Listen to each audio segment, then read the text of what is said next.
Meet the editors. പൊളിഞ്ഞത് കേന്ദ്രതന്ത്രമോ എന്നാണ് ചോദ്യം.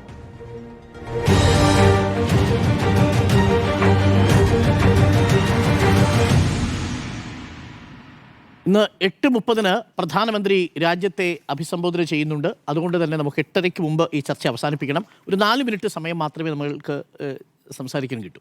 P S Sunil. തീർച്ചയായും ഇത് സർക്കാരിൻ്റെ നീക്കം പൊളിഞ്ഞു പാർലമെൻറ്റിൽ എന്ന കാര്യത്തിൽ യാതൊരു സംശയവുമില്ല. പക്ഷേ ഇത് വലിയൊരു രാഷ്ട്രീയ നീക്കമാണ് എന്നൊരു അഭിപ്രായമാണ് എനിക്കുള്ളത്. കാരണം BJP ഈ രാഷ്ട്രീയ നീക്കം നടത്തുന്നത് എപ്പോഴും നമുക്കറിയാം പശ്ചിമ ബംഗാളും തമിഴ്നാടുമൊക്കെ പോളിംഗ് ബൂത്തിലേക്ക് പോകാനിരിക്കുന്നൊരു സാഹചര്യത്തിലാണ്. അപ്പോൾ ആ പോളിംഗ് ബൂത്തിലേക്ക് പോകാനിരിക്കുന്നൊരു സാഹചര്യത്തിൽ വനിതാ സംവരണ ബില്ല് എന്നൊരു ബില്ല് പാർലമെൻറ്റിൽ കൊണ്ടുവരികയും 3 ദിവസത്തെ പ്രത്യേക സമ്മേളനം വിളിക്കുകയാണ്. ഈ ബില്ല് പാസ്സാകില്ല എന്ന് സർക്കാരിന് വളരെ വ്യക്തമായിട്ടറിയാം. കാരണം ഈ ബില്ല് പാസ്സാകാൻ വേണ്ട 3/2 ഭൂരിപക്ഷം സർക്കാരിന് പാർലമെൻറ്റ് ഇല്ല എന്നത് നമുക്ക് എല്ലാവർക്കും വളരെ വ്യക്തമാണ്. ഇതിന് മുൻപൊക്കെ തന്നെ പാസ്സാക്കിയിട്ടുള്ള ഭരണഘടനാ ഭേദഗതി വെച്ച് പരിശോധിക്കുമ്പോൾ അത്തരത്തിലുള്ള ഒരു നീക്കവും, അതായത് പ്രതിപക്ഷ പാർട്ടികളെ ഒപ്പം നിർത്താനോ അല്ലെങ്കിൽ പ്രതിപക്ഷ പാർട്ടികളിൽ ഏതെങ്കിലും പാർട്ടികളെ വാക്കൗട്ട് ചെയ്യിപ്പിച്ച് ഒരു ഭൂരിപക്ഷത്തിലേക്ക് എത്താനുള്ള എന്തെങ്കിലും ശ്രമമോ BJPയുടെ ഭാഗത്തു നിന്നോ കേന്ദ്ര സർക്കാരിൻ്റെ ഭാഗത്തു നിന്നോ ഉണ്ടായിട്ടില്ല. അതുകൊണ്ട് തന്നെ ഇത് പരാജയപ്പെടാൻ വേണ്ടി കൊണ്ടുവന്ന ബില്ല് മാത്രമാണ്, ഒരു സംശയവും വേണ്ട. അപ്പോൾ പരാജയപ്പെടാൻ വേണ്ടി കൊണ്ടുവന്ന ആ ഒരു ബില്ല് ഇനി വലിയൊരു രാഷ്ട്രീയ നീക്കത്തിലേക്ക് BJP കൊണ്ടുപോവുകയാണ്. അതിൻ്റെ ഭാഗമായിട്ടാണ് അല്പസമയത്തിനകം പ്രധാനമന്ത്രി രാജ്യത്തെ അഭിസംബോധന ചെയ്യാൻ പോകുന്നത് എന്നുപോലും ഞാൻ സംശയിക്കുകയാണ്. ഇന്ന് ഡൽഹിയിൽ കണ്ടത് BJPയുടെ മഹിളാ മോർച്ച വലിയ പ്രതിഷേധത്തിലേക്ക് നീങ്ങുന്നതാണ്. ഇനി ഇത് വെച്ചുകൊണ്ട് പശ്ചിമ ബംഗാളിലേക്കൊക്കെ തന്നെ വലിയ രാഷ്ട്രീയ ലക്ഷ്യം BJP നടത്തുകയാണ്. പക്ഷേ എന്തൊക്കെ പറഞ്ഞാൽ പോലും കഴിഞ്ഞ 12 വർഷത്തിനിടയിൽ നരേന്ദ്രമോദി സർക്കാർ പാർലമെൻറ്റിൽ പരാജയപ്പെടുന്നത് രാജ്യം കണ്ടു എന്നുള്ളതാണ്. അവിടെ എന്ത് രാഷ്ട്രീയ തന്ത്രമായിക്കോട്ടെ, ഇനിയിപ്പോൾ എത്ര വലിയ രാഷ്ട്രീയ തന്ത്രമായിക്കോട്ടെ, ആ വലിയ പരാജയം നരേന്ദ്രമോദി സർക്കാർ പാർലമെൻറ്റിൽ കണ്ടു. അവിടെ പ്രതിപക്ഷ പാർട്ടികൾ ഒറ്റക്കെട്ടായി നിന്നു എന്നതാണ്. പ്രതിപക്ഷ പാർട്ടികളിൽ ഏതെങ്കിലും പാർട്ടികളിൽ നിന്ന് വിട്ടുനിൽക്കും എന്നൊക്കെ പ്രതീക്ഷിച്ചിരുന്നിടത്ത് എല്ലാ പാർട്ടികളും ഒന്നിച്ചു നിന്നു എന്നതാണ്. മോദിയുടെ പ്രസംഗം എന്തായിരുന്നു? നിങ്ങളിതിനെ എതിർത്താൽ സ്വാഭാവികമായും ഇതിൻ്റെ രാഷ്ട്രീയ നേട്ടം എനിക്കുണ്ടാകും എന്നാണ് മോദി ഇന്നലെ പാർലമെൻറ്റിൽ പ്രസംഗിച്ചത് കഴിഞ്ഞ ദിവസം. പക്ഷേ ആ രാഷ്ട്രീയ നേട്ടം ലക്ഷ്യം വെച്ചാണെങ്കിൽ പോലും മോദിക്ക് കിട്ടിയത് വലിയ തിരിച്ചടിയാണ് എന്ന് ഞാൻ പറയും. മറ്റൊരു പ്രധാനപ്പെട്ട കാര്യം പറയാം. 50% സീറ്റുകൾ വർദ്ധിപ്പിക്കും എന്നൊരു ഫോർമുല അമിത്ഷായും മോദിയും പ്രതിപക്ഷത്തിന് നൽകി. 50% സീറ്റുകൾ എല്ലായിടത്തും വർദ്ധിപ്പിക്കാമെന്ന്. അപ്പോൾ പാർലമെൻറ്റിൽ പ്രതിപക്ഷം ചോദിച്ചപ്പോൾ അമിത്ഷാ പറയുകയാണ്, ഫോട്ടോസ്റ്റാറ്റ് എടുക്കാൻ 1 മണിക്കൂർ സമയം തന്നാൽ മതി, ഞാൻ അതിൻ്റെ ഒരു അമെൻമെൻറ്റുമായിട്ട് വരാം എന്ന് പാർലമെൻറ്റിൽ പറയുകയാണ് കേന്ദ്ര ആഭ്യന്തരമന്ത്രി. അതായത് ബില്ലിൽ ഉൾപ്പെടുത്താത്ത കാര്യം, ഷെഡ്യൂളിൽ ഉൾപ്പെടുത്താത്ത കാര്യം ഒരു അമെൻമെൻറ്റായി കൊണ്ടുവന്നുകൊണ്ട് അതിൽ ഉൾപ്പെടുത്താം, അതിന് ഫോട്ടോസ്റ്റാറ്റ് എടുക്കാൻ 1 മണിക്കൂർ സമയം വേണം, അങ്ങനെ എല്ലാ സംസ്ഥാനങ്ങളിലും 50% സീറ്റുകൾ കൂട്ടാം എന്നൊക്കെ പറഞ്ഞുകൊണ്ട് ഒരു തട്ടിപ്പ് ബില്ലുമായി കേന്ദ്ര സർക്കാർ പാർലമെൻറ്റിൽ വന്നു എന്ന് വേണമെങ്കിൽ നമുക്ക് പറയാം. ഏതായാലും അത് അമ്പേ പരാജയപ്പെട്ടു. ആ ബില്ല് പാർലമെൻറ്റിൽ പരാജയപ്പെട്ടു എന്നത് സർക്കാരിനെ സംബന്ധിച്ചും BJPയെ സംബന്ധിച്ചും വലിയ തിരിച്ചടിയാണ്. ഇനി ഈ ബില്ല് രാഷ്ട്രീയമായി പ്രയോജനപ്പെടുത്താനുള്ള പശ്ചിമ ബംഗാളിലെ നീക്കം കൂടി പരാജയപ്പെട്ടാൽ അത് വലിയ പരാജയത്തിൻ്റെ തുടക്കമാണ് എന്ന് ഞാൻ പറയും. ഓക്കെ, മാധുവിലേക്കാണ്. കേന്ദ്രതന്ത്രം പരാജയപ്പെടുകയായിരുന്നോ ചെയ്തത്? ഞാൻ 8:30 ഉറ്റുനോക്കുകയാണ്. എന്താണ് പ്രധാനമന്ത്രി ഇന്ന് രാജ്യത്തെ അഭിസംബോധന ചെയ്ത് സംസാരിക്കുന്നത് എന്നതിനെ ആശ്രയിച്ചിരിക്കും തന്ത്രം പൊളിഞ്ഞോ എന്നുള്ളതിൻ്റെ ഉത്തരം പറയാനെന്നാണ് ഞാൻ വിചാരിക്കുന്നത്. കാരണം ഇതിലിപ്പോൾ പാർലമെൻറ്റിൽ ചർച്ചയ്ക്ക് വന്നത്, പാർലമെൻറ്റിൽ പരാജയപ്പെട്ടത് ഒരു ബില്ലാണ്, ഒരു ഭേദഗതി ബില്ലാണ്.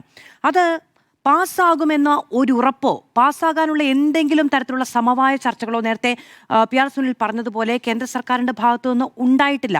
അത് തോൽക്കുമെന്ന് അറിഞ്ഞുകൊണ്ട് തോൽക്കാൻ വേണ്ടി കൊണ്ടുവന്നതാണ് എന്നാണ് ഞാൻ ഈ 2 ദിവസത്തിനുള്ളിൽ മനസ്സിലാക്കുന്ന ഒന്ന്. അപ്പോൾ അതിന് ശേഷമാണ് ഈ തന്ത്രം സ്റ്റേജ് ചെയ്യപ്പെടുന്നത് എന്നാണ് ഞാൻ വിചാരിക്കുന്നത്.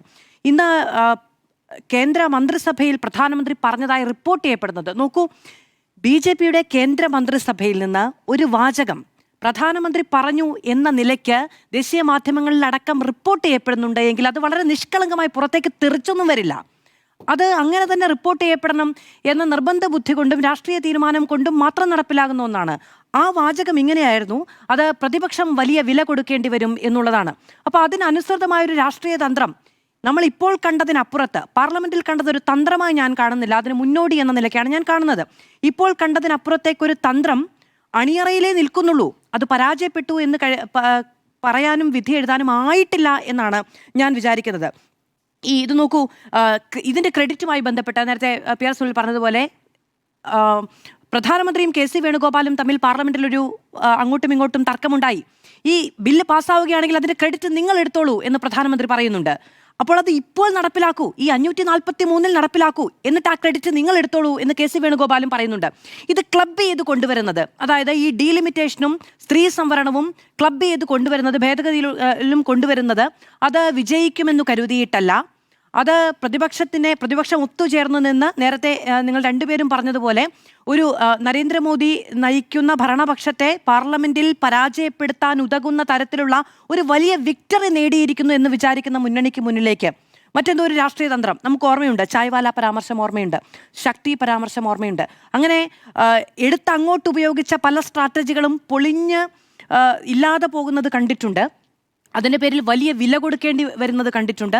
എന്തിന് മോദി എന്നുള്ളത് ഒരു സാമുദായിക പേരാണ് എന്നതടക്കമുള്ള നിയമയുദ്ധങ്ങളിലേക്ക് പോകുന്നത് കണ്ടിട്ടുണ്ട്.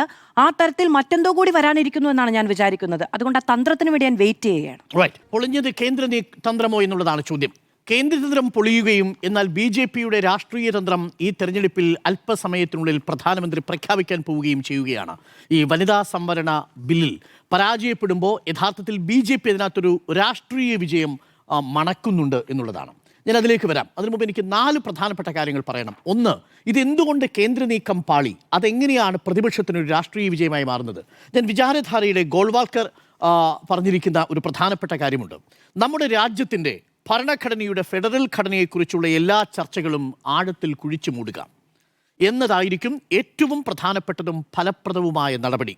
എന്നിട്ട് ഒരു രാജ്യം, ഒരു ഭരണകൂടം, ഒരു നിയമസഭ, ഒരു ഭരണനിർവഹണ വിഭാഗം എന്ന് പ്രഖ്യാപിക്കുക. വിചാരധാരയിലുള്ളതാണ്, പറഞ്ഞത് ഗോൾവാൾക്കറാണ്. യഥാർത്ഥത്തിൽ വനിതാ സംവരണ ബില്ലിൻ്റെ കാര്യത്തിൽ കേന്ദ്രം നടത്തിയ ഈ നീക്കത്തെ പൊളിച്ചു എന്നതാണ് എൻ്റെ വാദം. അതായത് വനിതാ സംവരണ ബിൽ എന്ന മട്ടിൽ അവതരിപ്പിച്ച 131 ഭരണഘടനാ ഭേദഗതി ബില്ല് യഥാർത്ഥത്തിൽ ഒരു ഡീലിമിറ്റേഷൻ, മണ്ഡല പുനർനിർണയത്തിനു വേണ്ടിയും ആ മണ്ഡല പുനർനിർണയത്തിനു വേണ്ടി ഹിന്ദി ഹൃദയഭൂമിയിലെ BJPക്ക് അനുകൂലമായ രാഷ്ട്രീയ വളക്കൂറുള്ള മണ്ണ് ലോക്സഭയിൽ ഒരുക്കിയെടുക്കാനും വേണ്ടിയുള്ള തന്ത്രത്തെ പ്രതിപക്ഷം ഒറ്റക്കെട്ടായി പൊളിച്ചു എന്നതാണ് ഈ വിഷയത്തിൽ എൻ്റെ അഭിപ്രായം.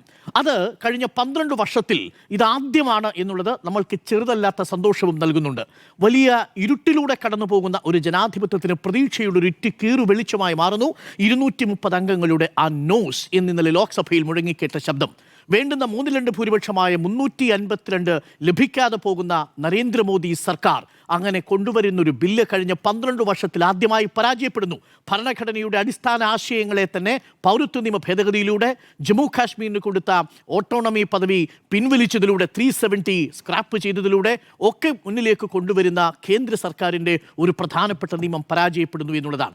എന്തായിരുന്നു ദുഷ്ടലാക്ക്? ഒന്ന്, ഹിന്ദി ഹൃദയഭൂമിയിൽ BJPയുടെ രാഷ്ട്രീയ സ്വാധീനം വർദ്ധിപ്പിക്കുക എന്നതാണ്. എങ്ങനെയാണ് അത് വർദ്ധിക്കുക?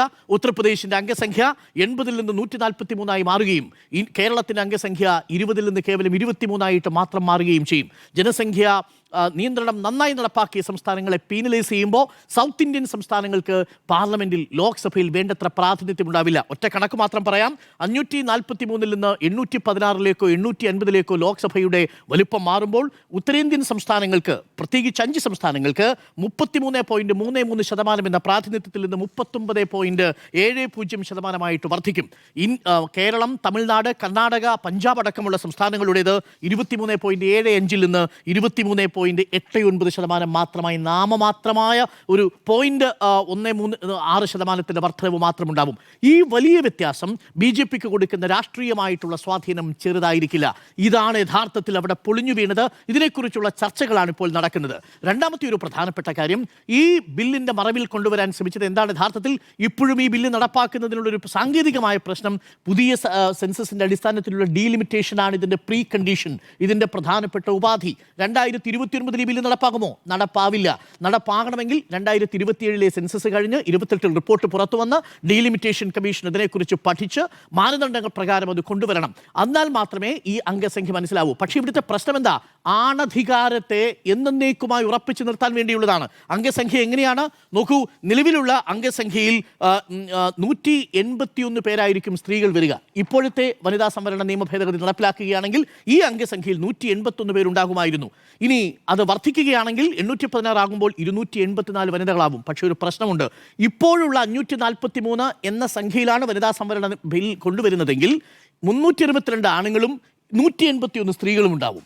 എന്നാൽ 816 അത് വർദ്ധിക്കുകയാണെങ്കിൽ 566 പുരുഷന്മാരും 284 സ്ത്രീകളും ഉണ്ടാവും. ഇപ്പോഴുള്ള മുഴുവൻ പുരുഷന്മാർക്കും അധികാരം ഉറപ്പിച്ചു നിർത്തി അവരുടെ അടുത്ത തലമുറയ്ക്ക് കൂടി അധികാരം ഉറപ്പിച്ചു നിർത്താനുള്ള ഒരു നീക്കമാണ് ഇതിന് പിന്നിലുള്ളത്. ആ തന്ത്രത്തെ കൂടി രാജ്യം തിരിച്ചറിയുന്നു എന്നുള്ളതാണ്. അപ്പോൾ ഒന്നാണ് അധികാരം ഉറപ്പിച്ചു നിർത്താൻ, രണ്ട് ഹിന്ദി ഹൃദയഭൂമിയിൽ BJPയുടെ രാഷ്ട്രീയ സ്വാധീനം വർദ്ധിപ്പിക്കാൻ. ഇത് രണ്ടും വളരെ പ്രധാനപ്പെട്ട കുടിലമായ തന്ത്രമായിരുന്നു. അതാണ് വനിതാ സംവരണ ബില്ലിന്റെ മറവിൽ കൊണ്ടുവന്നത്. വനിതകളെ അതിന് കവചമായി ഉപയോഗിച്ചു എന്നത് പൊളിഞ്ഞു വീണിരിക്കുന്നു എന്നുള്ളതാണ്. BJP എതിരെ രാഷ്ട്രീയ ആയുധമാക്കി ഉപയോഗിക്കാൻ പോകുന്നു എന്നുള്ളതാണ് എൻ്റെ ഈ വിഷയത്തിലുള്ള ടേക്ക്. സ്മൃതി, എന്തായാലും പൊളിയാനുള്ളൊരു തന്ത്രം കൊണ്ടുവന്നാണെന്ന് ഞാൻ വിചാരിക്കുന്നില്ല. പക്ഷേ പരാജയം പ്ലാൻ എ പ്ലാൻ ബി എന്നുള്ളത് തന്നെയാണ് BJP ആലോചിച്ചിട്ടുള്ളത്. കാലാകാലമായി നേരത്തെ പറഞ്ഞതുപോലെ തന്നെ ഗോൾവാൾക്കർ വിചാരധാരയിൽ പറഞ്ഞിരിക്കുന്ന ഒരു രാജ്യം ഒരു തെരഞ്ഞെടുപ്പ് എന്നതിലേക്ക് വരുന്നതിൻ്റെ ആദ്യത്തെ പടിയാണ്. അപ്പോൾ അതിൻ്റെ ഭാഗമായിട്ടാണ് ഈ വനിതാ സംവരണത്തിൻ്റെ മറവിൽ ലോക്സഭ, നിയമസഭ, മണ്ഡല പുനർനിർണയം എന്ന ആലോചന കൊണ്ടുവന്നത്. ഉറപ്പായിട്ടും ഇത് പ്രതിപക്ഷത്തിൽ ഒരു വിള്ളലുണ്ടാക്കുമെന്നുള്ള പ്രതീക്ഷയുണ്ടായിരുന്നു. പക്ഷേ ഇതുവരെ ഇല്ലാത്ത വിധത്തിൽ ഐക്യപ്പെട്ടു എന്നുള്ളതാണ്. ഐക്യപ്പെടൽ തുടരേണ്ടതുണ്ട് എന്നുള്ളതാണ്. ഇത് നോക്കൂ, ഈ പരാജയത്തെ ഒരു പ്രചാരണ തന്ത്രമാക്കുമ്പോൾ അതിനുള്ള സൂചനകൾ തുടക്കത്തിൽ തന്നെ എക്സിലൂടെ മോദി നടത്തിയിട്ടുണ്ട്. ഇത് ബിൽ അവതരിപ്പിക്കുന്നതിന് മുൻപ് തന്നെ സ്ത്രീ ശാക്തീകരണമാണ് ലക്ഷ്യം. എല്ലാ കാലത്തും BJPയെ രക്ഷിച്ചിട്ടുള്ള ഒരു കാര്യം, അല്ലെങ്കിൽ BJPക്ക് തെരഞ്ഞെടുപ്പിൽ വിജയം നൽകിയിട്ടുള്ള ഒരു കാര്യം സ്ത്രീ പക്ഷത്തു നിന്നുള്ള കാര്യങ്ങൾ ചെയ്യുന്നു എന്നുള്ളതാണ്.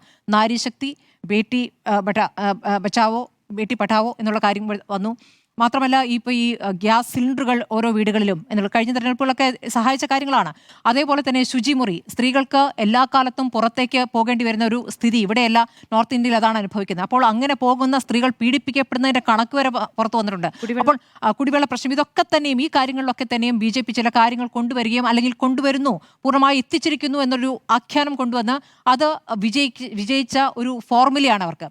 അപ്പോൾ ഇത് സ്ത്രീ വിരുദ്ധമാണ്. അതാണ് ഇപ്പോൾ രാഹുൽ ഗാന്ധിയുടെ അവസ്ഥയിലേക്ക് ഡൽഹി മുഖ്യമന്ത്രിയുടെ നേതൃത്വത്തിൽ, വനിതാ മുഖ്യമന്ത്രിയുടെ നേതൃത്വത്തിൽ പ്രതിഷേധം നടക്കുകയും കോലം കത്തുകയും ചെയ്തിരിക്കുന്നത്. അപ്പോൾ ഇതിലൊരു തുടർച്ചയുണ്ടാവും. പ്രധാനമന്ത്രി ഇന്ന് ഉറപ്പായിട്ടും ഇന്ന് പറയാൻ പോകുന്നത് ഇവിടെ പ്രതിപക്ഷം സ്ത്രീ വിരുദ്ധമാണ് എന്ന കാര്യം തന്നെയായിരിക്കും എന്ന കാര്യത്തിൽ ഒരു തർക്കവുമില്ല. പക്ഷേ പ്രതിപക്ഷത്തെ സംബന്ധിച്ച് ഇന്നിപ്പോൾ വാർത്താ സമ്മേളനം നടത്തുന്നു, പ്രതിപക്ഷം ശക്തമായി പ്രതികരിക്കുന്നുണ്ട്. പ്രിയങ്ക ഗാന്ധി പ്രതികരിച്ചിട്ടുണ്ട്. പ്രിയങ്ക ഗാന്ധി പറയുന്നു, നിങ്ങൾ സ്ത്രീ പക്ഷത്താണെങ്കിൽ ഇവിടെ ഉന്നാവ് ഉണ്ടാവില്ല, ഇവിടെ ഹത്രാസ് ഉണ്ടാവില്ല.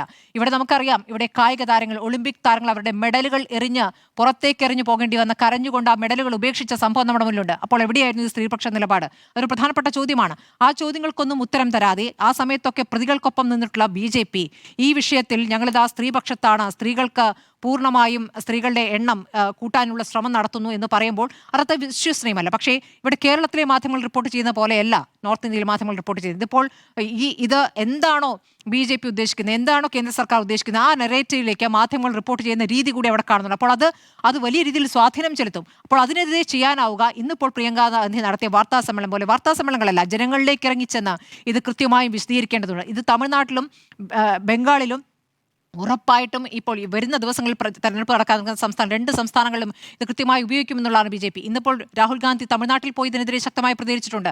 പശ്ചിമ ബംഗാളാണ് അടുത്ത ലക്ഷ്യം.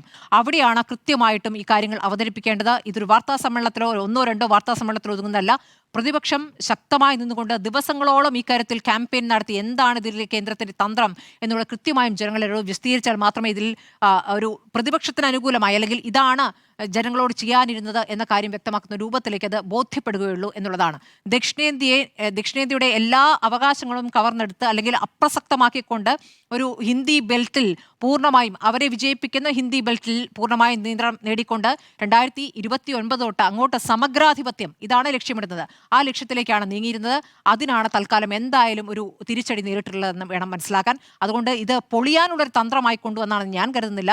കൊണ്ടുവന്നിരിക്കുന്നു പ്ലാൻ എ പ്ലാൻ ബി. അടുത്തത് എന്തായാലും ഇപ്പോൾ പ്രധാനമന്ത്രി സംസാരിക്കാൻ പോകുന്നത് സ്ത്രീ വിരുദ്ധരായ പ്രതിപക്ഷം ഇതാ നോക്കൂ, ഞങ്ങളിതാ നിങ്ങൾക്ക് വേണ്ടി നിൽക്കുന്നു, നിങ്ങൾക്കെതിരെയാണ് ഈ പുരുഷന്മാരുടെ കൂട്ടം, പ്രതിപക്ഷ കൂട്ടം നിൽക്കുന്നതെന്ന് പറയാനാണ്. അപ്പോൾ ചോദ്യം ഇതായിരുന്നു, കേന്ദ്രതന്ത്രമോ പാളിയത് എന്നുള്ളതാണ്. യെസ് എന്ന് 3, നോ എന്ന് 1.